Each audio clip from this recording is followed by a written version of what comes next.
இன்றைய நீதிமொழி 1:19. பொருளாசை உள்ள எல்லாருடைய வழியும் இதுவே, இது தன்னுடையவர்களின் உயிரை வாங்கும்.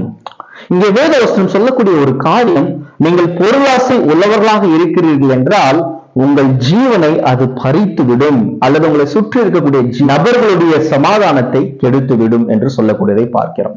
இந்த பொருளாசையை நாம் எவ்வாறு மேற்கொள்வது?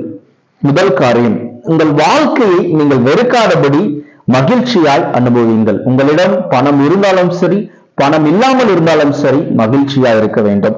இரண்டாவது, மற்றவர்களுடைய பொருளையோ அல்லது மற்றவர்களுடைய பணத்தையோ செல்வத்தையோ பார்த்து ஆசைப்படாதீர்கள், இச்சையாதீர்கள். அவர்களிடம் அது இருக்கிறதே என்று நீங்கள் எண்ண வேண்டாம். உங்களுக்கான நேரம் வரும் பொழுது கர்த்தர் உங்களை ஆசீர்வதிப்பார், உங்களுக்கும் அதை தருவார். மூன்றாவது, பிறருடைய மனைவியோ அல்லது கணவனையோ நீங்கள் இச்சிக்க வேண்டாம்.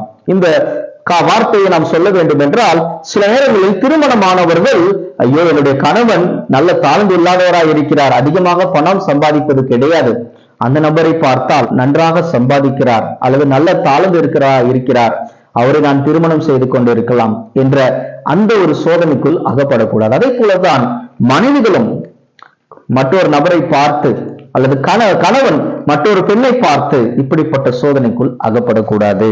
நான்காவது, பணத்துக்காக யாரையும் நீங்கள் ஏமாற்ற வேண்டாம். மிக முக்கியமானது. இன்று பணம் வேண்டும் வேண்டும் என்று என்ன செய்கிறார்கள் என்றால், பிறரை ஏமாற்ற ஆரம்பிக்கிறார்கள், பொய் சொல்ல ஆரம்பிக்கிறார்கள்.